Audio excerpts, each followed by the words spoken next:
Study IQ IAS, अब तैयारी हुई अफोर्डेबल। दोस्तों, इस दुनिया में कुछ शख्सियत ऐसी होती हैं जिन्हें आप पसंद कर सकते हैं, आप नापसंद भी कर सकते हैं, लेकिन नजरअंदाज नहीं कर सकते। ऐसे ही शख्सियत हमारे प्रधानमंत्री श्री नरेंद्र दामोदर दास मोदी की भी है। और यही वजह है कि कई पॉलिटिकल ओपोनेंट्स को नरेंद्र मोदी में एक डिक्टेटर इन मेकिंग दिखता है, तो किसी को उनमें अखंड भारत का सपना पूरा करने की क्षमता रखने वाला जननायक। लेकिन इन दोनों कॉन्ट्रास्टिंग एक्सपेक्टेशंस में भी एक बात तो कॉमन है कि सभी नरेंद्र मोदी में एक स्ट्रॉन्ग लीडर देख रहे हैं, और इसीलिए वो ये मानते हैं कि उनकी ये क्षमता है कि वो भारत के प्रेजेंट और फ्यूचर दोनों को ही एक अलग दिशा दे सकते हैं। यही नहीं, हमने हाल के रशिया यूक्रेन वॉर में भी देखा कि दुनिया पीएम मोदी को टकटकी लगाए देख रही थी कि क्या मोदी मैजिक इस युद्ध को भी विकराल होने से पहले रोक सकता है। लेकिन ऐसा क्यों है? क्या ये केवल उनकी हिंदुत्ववादी पॉलिटिक्स का नतीजा है? लेकिन शायद उसका जवाब तो मोदी जी ने खुद ही सबका साथ सबका विकास की अपनी योजना और ट्रिपल तलाक जैसे इशू को रिजॉल्व करके दिया है। तो फिर नरेंद्र मोदी में ऐसा क्या है कि लोग उनसे ऐसी अनगिनत उम्मीदें लगाए बैठे हैं? क्योंकि नरेंद्र मोदी से पहले भी 13 जनप्रतिनिधि भारत के प्रधानमंत्री की इस कुर्सी की शोभा बढ़ा चुके हैं। फिर वो क्या है जो उन्हें खास बनाता है और उसे अलग बनाता है? वो क्या वजह है जिसके कारण वो देश में हो या विदेश में, मसला हमारे अपने देश का हो या विदेश का, लोगों को लगता है कि मोदी है तो मुमकिन है? क्योंकि मॉर्निंग कंसल्ट पॉलिटिकल इंटेलिजेंस के वर्ल्ड लीडर्स के लेटेस्ट रैंकिंग में मोदी 75% अप्रूवल रेटिंग के साथ लगातार शीर्ष पर बने हुए हैं। तो चलिए आज हम इसी विषय पर चर्चा करते हैं कि why PM Modi is world's most popular leader. Guys, sorry for the interruption, but एक अर्जेंट एंड इंपॉर्टेंट इंफॉर्मेशन है जो मैं आपके साथ साझा करना चाहता हूं, और वो ये कि स्टडी IQ के UPSC pre plus mains live foundation batches में एडमिशंस 14 सितंबर को क्लोज हो रहे हैं, which is basically very close. दोस्तों, इन बैचेस के फीचर्स इस कोर्स को भारत का सबसे अलग कोर्स बनाते हैं। इन बैचेस में आपको सारा का सारा कंटेंट लाइव डिलीवर किया जाएगा। 900 से ऊपर घंटों का लाइव कंटेंट, आपके डाउट्स को क्लियर करने के लिए 1-to-1 मेंटोरशिप, प्रीलिम्स के लिए प्रैक्टिस क्वेश्चंस, मेंस की आंसर राइटिंग प्रैक्टिस होगी। और दोस्तों, ये सब कुछ आपको मिलेगा 18,999 के डिस्काउंटेड प्राइस पे अगर आप AG live coupon code use करते हैं। इन बैचेस में क्लासेस की टाइमिंग इवनिंग 6 PM रहेगी। तो दोस्तों, यदि आपने या फिर आपके किसी दोस्त भाई बहन किसी ने भी यूपीएससी क्रैक करने का सपना देखा है, तो उस सपने को पूरा करने का इससे अच्छा मौका नहीं मिल सकता। इन बैचेस से रिलेटेड सभी इंपॉर्टेंट लिंक्स आपको पिन कमेंट में मिल जाएगी, और जो कोड आपको यूज करना है वो है AG लाइव। और अब आप अपना वीडियो एंजॉय कर सकते हैं। बाकी सभी अपडेट्स के लिए आप मुझे मेरे सोशल मीडिया हैंडल्स पे फॉलो कर सकते हैं। दोस्तों, यूं तो हमारे भारतवर्ष में कभी भी अच्छे नेतृत्व का अभाव नहीं रहा है। जब हमारा देश अंग्रेजी हुकूमत की गुलामी की बेड़ियों में बंधा था और इसमें अपने विचारों की अभिव्यक्ति करने तक की आजादी नहीं थी, तब भी इसमें बाल गंगाधर तिलक, सुभाष चंद्र बोस, गोपाल कृष्ण गोखले, लाला लाजपत राय इत्यादि असंख्य ऐसे मास लीडर थे जिनकी एक आवाज पर ही ब्रिटिश सरकार के अत्याचारों से दबी कुचली भारत की गूंगी जनता भी हुंकार भर उठती थी। वहीं महात्मा गांधी के नेतृत्व बल का लोहा तो दुनिया मानती है कि कैसे उन्होंने भारत के करोड़ों लोगों को एक धागे में पिरोकर उसे अहिंसा की तलवार में बदल दिया, और फिर इसी तलवार ने बिना किसी हिंसा के ही ब्रिटिश सरकार की सत्ता को चैलेंज किया। वहीं दूसरी ओर अगर हम इंडिपेंडेंट इंडिया के इतिहास को देखें, तो चाहे वो जवाहरलाल नेहरू हो, अटल बिहारी वाजपेयी हो या फिर इंदिरा गांधी, इन लीडर्स की मास अपील में कभी कोई कमी नहीं रही। उस दौरान जब टीवी और इंटरनेट की सुविधा नहीं होती थी, तब लोग सिर्फ इनकी आवाज सुनने के लिए रेडियो पर घंटों कान गड़ाए बैठे रहते थे, और जब ये पॉलिटिकल रैलीज करते थे तब तो मानो जन सैलाब ही उमड़ आता था। दोस्तों, अगर हम लीडरशिप स्टाइल की बात करें, तो लाल बहादुर शास्त्री जी अपनी कर्मठता और कॉमन मैन इमेज के लिए जाने जाते थे, तो डॉक्टर मनमोहन सिंह अपनी इंटेलिजेंस, इकोनॉमिक एक्सपर्टीज और इनकरप्टिबल इमेज के लिए। वहीं अगर इंदिरा गांधी एक अनकॉम्प्रोमाइजिंग और बेहद स्ट्रॉन्ग लीडर थी, तो अटल बिहारी वाजपेयी अपनी प्रोग्रेसिव पॉलिसीज और राजनीतिक शालीनता के लिए सर्वप्रिय थे। साथ ही जहां राजीव गांधी अपने इनोवेटिव अप्रोच की वजह से father of information technology and telecom revolution of India के नाम से आज भी जाने जाते हैं, तो वहीं दूसरी ओर PV Narasimha Rao balance of payment crisis के वक्त इंडियन इकोनॉमी को एक नई दिशा देने के लिए father of Indian economic reforms के नाम से भी मशहूर है।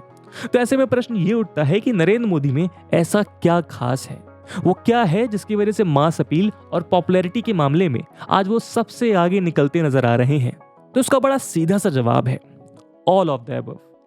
जी हाँ, अगर आप ध्यान से देखें तो कहीं ना कहीं ये सभी क्वालिटीज मोदी जी के नेतृत्व में देखी जा सकती हैं। अब आप पूछेंगे कि वो कैसे, तो आइए हम आपको थोड़ा विस्तार से समझाते हैं।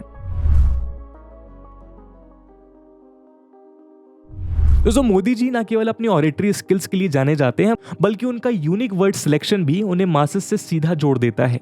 इसका एक बहुत बड़ा कारण उनकी आम जनता के विषयों की गहरी समझ है। तभी चाहे लेटेस्ट मीम्स हो या पबजी का गेम, वो अक्सर लोगों से जुड़ी इन चीजों का जिक्र अपने कॉन्वर्सेशंस और भाषणों में करते आए हैं, जिससे उनका ये मास कनेक्ट और मजबूत हो जाता है। यहाँ तक कि पीएम मोदी अपने भाषणों में अक्सर जो स्लैंग्स यूज कर लेते हैं, वो भी लोगों के आम बोलचाल की भाषा का हिस्सा बन जाते हैं। यही कारण है कि उनके भाषणों में संबोधन के तौर पर कॉमनली यूज किया जाने वाला फ्रेज मित्रों एक तरह से उनकी पहचान के साथ जुड़ गया है। और यह असर सिर्फ बोलचाल तक ही सीमित नहीं है, बल्कि आप मोदी जी की बातों का असर इसी बात से लगा सकते हैं कि लंबे समय से स्वच्छता को लेकर वर्ल्ड लेवल पर भारत की छवि कुछ अच्छी नहीं थी। यही नहीं, हम भारतीय भी इसी को लेकर अक्सर अपने देश की तुलना यूरोप के देशों और अमेरिका से किया करते थे कि ऐसा क्यों है कि वो देश इतने साफ सुथरे हैं, पर भारत जिसकी संस्कृति की बुनियाद उसके वेदों में ही स्वच्छता को ईश्वर से जोड़कर देखा जाता है, वहां इस कदर गंदगी फैली हुई है। इसे लेकर कोई सरकार को कोसता था तो कोई यहाँ के लोगों को, लेकिन मानो इस समस्या का हल दिखाई नहीं पड़ता था। पर इसी बीच गांधी जी के आदर्शों के माध्यम से समूचे राष्ट्र को 2014 में स्वच्छ भारत अभियान से जोड़ लेने की मोदी जी की मुहिम ने ही हम सब में एक बिहेवियरल चेंज ला दिया, जिसके बारे में सोचते तो हम सब थे, लेकिन कभी अमल में नहीं ला पा रहे थे। यही नहीं, इंडिया ने ऐसा ही बिहेवियरल चेंज ओपन डेफिकेशन के मुद्दे पर भी देखा है। अब ऐसे में क्या नया हुआ? आफ्टर ऑल, डस्टबिन और टॉयलेट्स तो मोदी जी के आने के पहले भी थी ना, पर फिर भी हमारे, आपके और हम जैसे करोड़ों भारतीयों द्वारा इनका इस्तेमाल सही तरीके से नहीं किया जा रहा था। लेकिन जब पीएम मोदी ने इसे लेकर राष्ट्र में जागरूकता का संचार किया तो परिणाम हम सबके सामने है। दोस्तों, इसे आप भारत के नागरिकों के एकीकरण से भी जोड़ सकते हैं, जिन्हें सिर्फ इस एक छोटे से इशू से common effort for common future की फिलॉसफी समझ आ गई।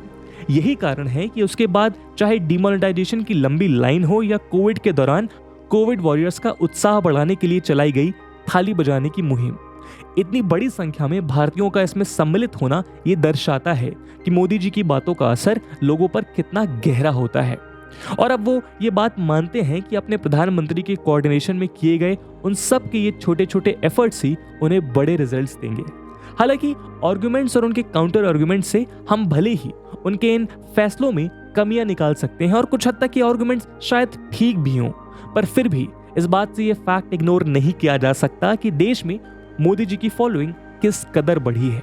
दोस्तों, पीएम मोदी से कनेक्ट करने और आम जनता के उनमें विश्वास के पीछे एक बहुत बड़ा कारण मोदी जी की common man to prime minister वाली अनरियलिस्टिक जर्नी भी है।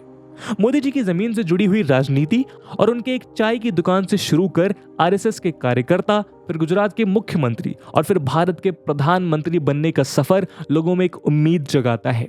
एक उम्मीद कि ऐसा आदमी उनके दुख और दर्द भी समझता है और उनकी फ्यूचर एक्सपेक्टेशंस भी। यही वजह है कि लोगों को उनमें एक एरिस्टोक्रेट नहीं बल्कि अपने ही बीच का एक आदमी दिखता है। और मोदी जी की इस काबिलियत को सिद्ध करने में उनके गुजरात के कार्यकाल में हुए डेवलपमेंट का भी बहुत बड़ा योगदान है। हालांकि ये बात सही है कि गुजरात हमेशा से इंडिया के अग्रणी राज्यों में से एक रहा है, लेकिन गुजरात में सन 2000 के बाद से हुए डेवलपमेंट के लिए मोदी जी ने ही एक पोस्टर बॉय की भूमिका निभाई थी। ये नरेंद्र मोदी पर लोगों का अटूट विश्वास ही है जिसने 2014 और फिर उसके बाद 2019 में भी पीएम मोदी द्वारा एक प्रेसिडेंशियल स्टाइल इलेक्शन लड़ने के बाद भी देश की जनता ने उन्हें टोटल नंबर ऑफ वोट्स के मामले में पूरी दुनिया में सबसे ज्यादा मत से विजय बनाया है। इन चुनावों में लोग अपनी कॉन्स्टिट्यूएंसी के लिए एक रिप्रेजेंटेटिव नहीं बल्कि अपने लिए एक प्रधानमंत्री चुन रहे थे। एक ऐसा प्रधानमंत्री जिसके कुर्ते में जेब नहीं है और एक ऐसा स्ट्रॉन्ग लीडर जो कड़े फैसले ले सकता है। और लोगों की इन एक्सपेक्टेशंस पर खरे उतरते हुए मोदी जी ने अपनी इस स्ट्रॉन्ग लीडर की इमेज को भी अपने द्वारा लिए फैसलों से हर बार साबित किया है। अगर हम उनके बीते 8 साल के कार्यकाल के पन्ने पलटकर देखें तो चाहे डिमोनेटाइजेशन का फैसला हो या फिर सर्जिकल स्ट्राइक का या फिर कोविड लॉकडाउन लगाने का, उन्होंने कभी भी इन फैसलों की जिम्मेदारी फाइनेंस, डिफेंस या होम मिनिस्टर पर नहीं डाली, बल्कि हमेशा राष्ट्रों को संबोधित करके यही विश्वास दिलाया है कि ये फैसला उनका है और इसके सही या गलत होने की जिम्मेदारी भी सिर्फ उनकी है। इसका सबसे बड़ा प्रमाण पाकिस्तान के पूर्व प्रधानमंत्री नवाज शरीफ की बेटी की शादी में पहुंचना था। हालांकि ये पहला मौका नहीं था जब भारत के किसी प्रधानमंत्री ने पाकिस्तान की तरफ इस तरह हाथ बढ़ाया हो। इसके पहले भी अटल बिहारी वाजपेयी जी बस यात्रा करके ऐसा कर चुके हैं। वहीं कुछ रिपोर्ट्स की माने तो ना ही भारत की ओर से 2016 में हुई वो पहली सर्जिकल स्ट्राइक थी, लेकिन जिस तरह से ये फैसले लिए गए या उन पर अमल करके दिखाया गया वो एक नेशन के प्राइम रिप्रेजेंटेटिव के सेल्फ बिलीफ को दर्शाता है। ऐसे में हम इन फैसलों को सही या गलत मानकर इस पर तर्क वितर्क तो जरूर कर सकते हैं, लेकिन ये बात झुटलाई नहीं जा सकती कि पीएम मोदी ने हमेशा खुद को एक डिसीजन मेकर और रिस्क टेकर की तरह जनता के सामने प्रस्तुत किया है। यही वजह है कि आज चाइना भी भारत के मुकाबले डिफेंस और इकोनॉमी में इतना मजबूत होने के बाद भी भारत से सीधा लोहा लेने में हिचक रहा है।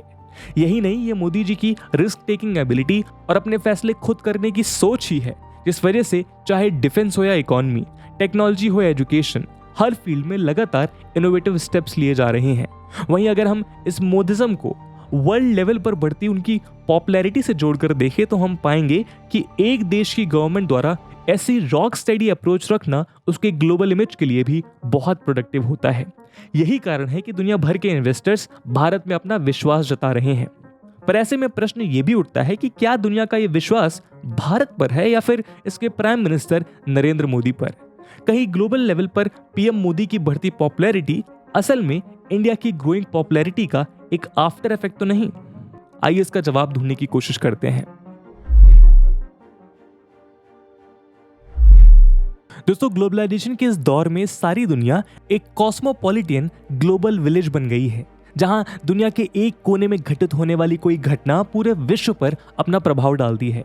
और ऐसी परिस्थिति में इंडिया तो बीते एक दशक में इस विश्व का एक मुख्य केंद्र बिंदु बनकर उभरा है, क्योंकि ये सैचुरेट हो चुके वर्ल्ड मार्केट को नई अपॉर्चुनिटीज पेश करता है। साथ ही यूएसए, रशिया और चाइना के बीच चल रही ट्राइलेटरल कंपटीशन से अलग एक safe and strong future investment की उम्मीद जगाता है, जिसकी वजह से इस ग्लोबल ऑर्डर में भारत की भूमिका और भी अहम हो जाती है।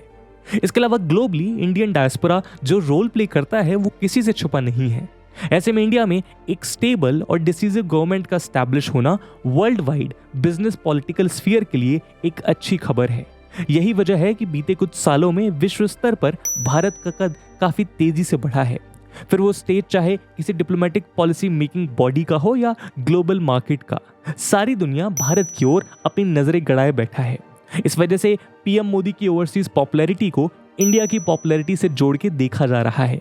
आज कई लोगों द्वारा ऐसे सवाल पूछे जा रहे हैं कि वर्ल्ड स्टेज पर इंडिया की डोमिनेंस पीएम मोदी की पॉलिसीज की वजह से बढ़ी है या फिर ग्लोबल लेवल पर मोदी जी की पॉपुलैरिटी इंडिया की राइजिंग इंपॉर्टेंस की वजह से बढ़ रही है। दोस्तों, इस सवाल को समझने के लिए शायद गेम्स ऑफ थ्रोन्स की एनालॉजी यूज की जा सकती है कि कहीं ये वैसा ही तो नहीं कि जो भी आयरन थ्रोन पर बैठेगा वही 7 किंगडम्स का असली शासक होगा।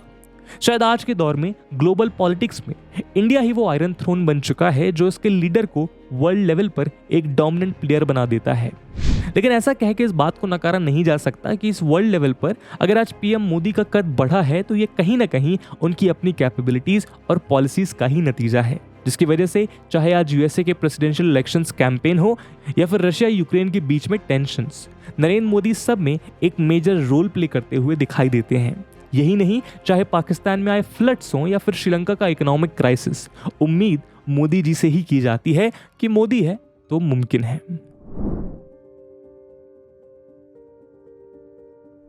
तो सब इसके पीछे कारण जो भी माने जाएं, पर यह बात सच है कि इंडियन पॉलिटिक्स और वर्ल्ड डिप्लोमेसी में मोदी जी ने जो मुकाम हासिल किया है उसे आने वाले समय में कायम रख पाना एक बड़ी चुनौती होगी। यहां तक कि ये खुद पीएम मोदी के लिए एक चुनौती बन के उभर सकता है। और चुनौती इसलिए भी है क्योंकि मोदी जी इतनी तेजी से ऊपर चढ़े हैं कि अब लोगों की उनसे उम्मीदें भी चौगुना दर से बढ़ती जा रही हैं। इन सब के अलावा अगर हम बीते कुछ सालों में हुए स्टेट्स के इलेक्शंस पर भी गौर करें तो हम पाएंगे कि यहाँ भी बीजेपी द्वारा पीएम मोदी की ही इमेज यूज करके इलेक्शन लड़े जा रहे हैं और इसमें काफी हद तक उसे सफलता भी मिल रही है, जिससे पीएम मोदी की मास अपील साफ देखी जा सकती है।